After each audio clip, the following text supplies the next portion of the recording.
चार शर्तें और चार ये तजावीज़ इसको आप कह लें, ये सामने रखी गई हैं। अब जून के आखिरी हफ्ते में IMF का वफ़द दोबारा पाकिस्तान आएगा, तो क्या ये इतना अरसा काफ़ी होगा इन पर अमल दरामद के लिए? IMF का जो मुज़ाकराती मिशन है वो पाकिस्तान से आज उसका आखिरी रोज़ था मुज़ाकरात का, और फिर उसके बाद वो वापस रवाना हो जाएंगे। लेकिन अभी तक कोई स्टार लेवल मुआहिदा भी नहीं हुआ। लेकिन अलबत्ता वो हमें डिक्टेट कर गए हैं बुखारी साहब कि आपने सब्सिडीज़ ख़त्म करनी है, आपने बिजली और गैस की कीमतें बढ़ानी है, आपने अद्वियात की कीमतें बढ़ानी है, मतलब जितना भी इजाफा हो सकता है वो आपने करना है सारा। कराची वाले बिजली के एक और बड़े झटके के लिए हो जाएं तैयार, क्योंकि के इलेक्ट्रिक ने बिजली के बुनियादी टैरिफ में 10 रुपये 69 पैसे फी यूनिट का इजाफा मांग लिया। आपको अहम खबर दें, IFC की एपिक्स कमेटी का इजलास आज होगा। वज़ीर-ए-आज़म शहबाज शरीफ अहम इजलास की सदारत करेंगे। UAE सऊदी अरब की सरमाकारी पर ब्रीफ किया जाएगा। सराय के मुताबिक IMF के साथ मुज़ाकरात से भी आगाह किया जाएगा। नमस्कार दोस्तों, पाकिस्तान को IMF से अब पैसा नहीं मिलने वाला, क्योंकि पाकिस्तान के साथ बिना स्टाफ लेवल के ही IMF की टीम पाकिस्तान से वापस जा चुकी है, जिससे पाकिस्तान में और ज़्यादा अफरा तफरी का माहौल बन चुका है। पाकिस्तानियों का कहना है कि जिस तरह से IMF पाकिस्तान को डिक्टेट कर रहा है, उससे ऐसा लगता है कि पाकिस्तान की सरकार पूरी तरीक़ा से बेबस हो चुकी है और IMF की हर एक शर्त मानने पर मजबूर हो चुकी है, क्योंकि पाकिस्तान को IMF की सारी शर्त पूरा करनी होंगी। कितनी लॉन्ग टर्म है, कितनी मुश्किल है, हुकूमत इनको आसानी के साथ पूरा कर सकेगी?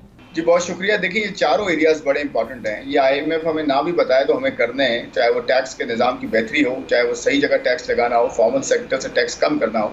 और इसमें बहुत सारी एरियाज हम डिस्कस करते आए हैं, जिसमें एग्रीकल्चर सेक्टर बहुत बड़ा जो है पोर्शन है इकॉनमी का, 22-23% है इकॉनमी का, और वो टैक्स 1% से भी कम देता है। रिटेल, होलसेल एंड ट्रेड का सेक्टर है वो 20% है इकॉनमी का, वो 1% से कम टैक्स देता है। तो अगर आधी इकॉनमी आपका जो है वो टैक्स 1-2% दे रही है और आधी इकॉनमी बाकी 98% टैक्स जो है उसका बर्डन उठा रही है, तो ये तो डेफिनेटली हम इससे सर्वाइव नहीं कर सकते, हम कंटिन्यू नहीं कर सकते। तो IMF ये कह रहा है तो ये कोई नई चीज़ नहीं है, हमें खुद करनी है ये चीज़, नंबर 1। सेकेंडली आपने बात की महंगाई को कम करने की और उसको मॉनेटरी पॉलिसी के थ्रू करने की, तो वो भी मेरे ख्याल में काफ़ी हद तक रीजनेबल जो है वो बात है कि हमें शरह सूद को कहाँ रखना है, रुपए को किस तरह से लेके चलना है ताकि इंपोर्ट्स भी कंटेन्ड रहें, आपकी एक्सपोर्ट्स भी जो है वो कम ना हो, उनका भी एक बैलेंस रहे, बेहतर हो बल्कि एक्सपोर्ट्स, ताकि हमारा फॉरेन करेंसी एक्सचेंज बेहतर रहे, इन्वेस्टमेंट्स आती रहे, स्टेबलाइजेशन का अमल जो है काफ़ी हद तक चलता है। अब हमें ग्रोथ की तरफ भी जाना है, और साथ साथ जो है महंगाई जो है वो रुपया छपने की वजह से ज़्यादा जो है महंगाई फ्यूचर में भी होती है। आज अगर गवर्नमेंट बहुत ज़्यादा बोरो कर रही है और ज़्यादातर स्टेट बैंक अगर नोट छापता है, तो डेफिनेटली जो रुपया है उसकी कदर में जो है कमी होने के चांसेस बढ़ जाते हैं, क्योंकि डॉलर तो हम नहीं छापते, नोट छापते हैं, रुपया छापते हैं। तो देखें इंटरेस्ट रेट को इसलिए जो है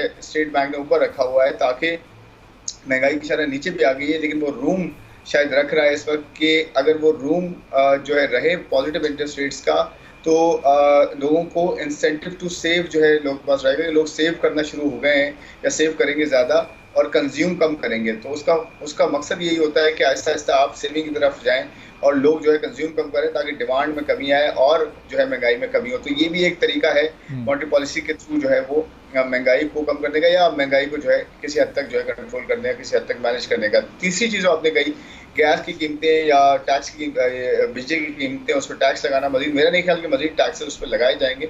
हाँ, कुछ ऐसे टैक्सेस की बात हो रही है पेट्रोल पे या इस तरह की जो है मसनूआत पे, जो कि कार्बन टैक्स की बात होती है। मेरा नहीं ख्याल ये लगना चाहिए इस तरह से, क्योंकि हमें जो जहाँ से टैक्सेस नहीं आ रहे, जैसे हमने शुरू में कहा एग्रीकल्चर सेक्टर है या फिर रियल एस्टेट है या फिर जो है होलसेल ट्रेड रिटेल है, ये वो सेक्टर्स हैं, प्रोफेशनल्स हैं, बहुत सारे ऐसे एरियाज हैं जहाँ से टैक्सेस जो है वो कम लगाए जाएँ, लेकिन लगाए जाएँ, डॉक्यूमेंटेशन का अमल जो है बेहतर हो, डिजिटाइजेशन की तरफ गवर्नमेंट जा रही है।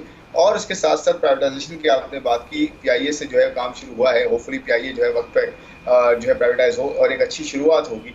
जो स्टेट ओन एंटिटीज़ हैं और ख़ासकर वो जो लॉस मेकिंग है बहुत ज़्यादा, उनको जो है या तो प्राइवेटाइज करना या थोड़ा बेहतर करके जो है इन्वेस्टर्स को देना, ताकि जो है एक विन विन क्रिएट हो सके। लेकिन ये सारा सेक्टोरल रिफॉर्म्स के साथ भी होगा, क्योंकि एनर्जी सेक्टर की रिफॉर्म्स करेंगे तब जाके ट्रांसमिशन डिस्ट्रीब्यूशन कंपनीज जो है वो बेहतर काम करेंगी, एक सर्टेन लेवल पे आएंगी जो जब वो इस काबिल होंगी कि इन्वेस्टर आके उन्हें लेकर उन्हें बेहतर मजीद। हम अपने वो अनडेवलपमेंटल बजट जो है उसको कम नहीं करते, नॉन डेवलपमेंटल बजट जो सही इस्तेलाह है, तो हमें ये कसम पुरसी की ज़िंदगी गुजारने पे मजबूर रहना पड़ेगा। Fair enough, yes. अब आर्यन जनाब, ये जो IMF के साथ हम लेटे हुए हैं, ये क्या करना चाह रहे हैं?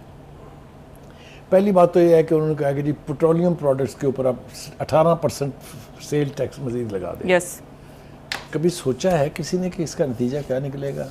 लेवी को 100 तक बढ़ा रहे हैं। क्या बनेगी बसों के और ट्रेनों के किरायों के साथ? क्या ये नहीं, आप ये देखें जिसमें पेट्रोलियम गुड्स का कुछ ताल्लुक नहीं होता चीज़ें, उनकी भी कीमत बढ़ जाती है। और एक और पाकिस्तान में बड़ी अजीब कबाहत है, वो ये कि एक दफ़ा कीमत बढ़ी हुई कभी वापस जाती सुनी है आपने? नेवर एवर, ठीक हो गया जी। अब देखिए जनाब, दूसरी अच्छा ये जो आप इतनी अच्छी आपने बात की है कि किरायों का क्या हाल होगा। कितनी गर्मी है, शदीद गर्मी में यूनिवर्सिटी की जो बच्चे हैं या कॉलेजेस के जो लड़कियां हैं, मैंने उनको देखा है धूप में पैदल चल के जा रहे हैं क्योंकि वो डेली के 40-50 रुपए तक अफोर्ड नहीं कर सकते। और हमारे यहाँ उसका इलाज पता है क्या, कि स्कूलों को छुट्टियाँ बंद कर दे। यस, उनकी पढ़ाई का नुकसान है, उसके अंदर सारा साल वो सिलेबस जो उन्होंने पढ़ना है, अगर आप मौसम के आगे भी झुक जाएंगे, लेट जाएंगे और स्कूल बंद कर देंगे, that is not a solution. ये सोल्यूशन नहीं है। नहीं, उनका किराया वो एक ऑटो में, रिक्शे पे या लोकल बस पे सफ़र नहीं कर सकते क्योंकि वो रोज़ के 50 रुपए वो नहीं अफोर्ड कर सकते। बिल्कुल, ये ठीक बात है। देखिए, गुजारिश ये है कि एक तो हुकूमत को सिर्फ मुंह हर वक्त खुला नहीं रखना चाहिए कि पैसे बस कहीं से आ जाएं। हमें दे। ये जो टैक्स लगाने की ख्वाहिश है, कभी कभी हम बिला वजह भी इल्ज़ाम लगा देते हैं IMF के ऊपर, ADB के ऊपर, जो हमारे डोनर कंट्रीज हैं उनके ऊपर। ओ बाबा, खुदा के वास्ते आपकी अपनी हुकूमत जो है वो अपने अल्ले तलल्ले ख़त्म करने पर आमादा नहीं है। वो किसी सूरत भी अपनी अयाशी जो है, जो झंडे लगी गाड़ियां हैं, किसी के पास BMW है, किसी के पास कुछ है, किसी के पास कुछ है, किसी के पास लैंड क्रूजर्स हैं। आप देखिए, इन गाड़ियों का पेट्रोल का खर्चा एक तो दूसरी गाड़ियों की निस्बत 4 गुना है, फिर इनकी मेंटेनेंस उससे ज़्यादा है। तो मुझे अच्छी तरह से याद है मोहम्मद खान जुनेजर साहब ने एक काम बहुत कमाल का किया था, रहे वो बड़ी मुख्तर देर क्योंकि ज़ियाउल हक को फिर वारा नहीं आए वो।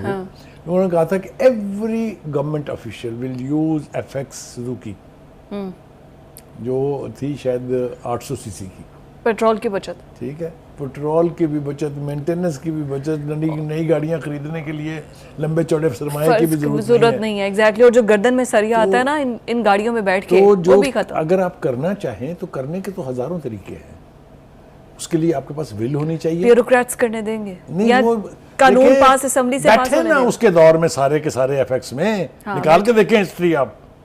अगर आप डिटरमिन्ड हो और अपने आप को मॉडल पेश करना, खुद वो भी आए नीचे छोटी गाड़ी में, राइट। हाँ, तो तभी ये हो सकता है। एनीवे, लेकिन बुखारी साहब, ये कितने सालों से अल्ले तल्ले हुकूमत अपने ख़त्म करे, आप कह रहे हैं, मैं कह रही हूँ, हर प्रोग्राम में ये डिस्कस होता है, लेकिन कोई नहीं करता। कोई नहीं करेगा। गवर्नमेंट्स बदल रही हैं, चेहरे बदल रहे हैं, कोई नहीं कर रहा। गैर मुल्की आते हैं, वो जब हमारी प्रोटोकॉल की गाड़ियों की तादाद देखते हैं ना, वो चाहे प्राइम मिनिस्टर है, चाहे चीफ मिनिस्टर है, चाहे चीफ जस्टिस है, वो व्हाटसोएवर, जो भी जिसके पास भी थोड़ा इख्तियार है, उसका ज़रा लिमोजीन का आप वो क्या कहते हैं उसको, जुलूस देखा करें। जुलूस है कि 20-20, 25-25, 45-45 गाड़ियाँ प्रोटोकॉल के साथ चलती हैं। तो मुझे बताइए, ये कौम कैसे तरक्की करेगी?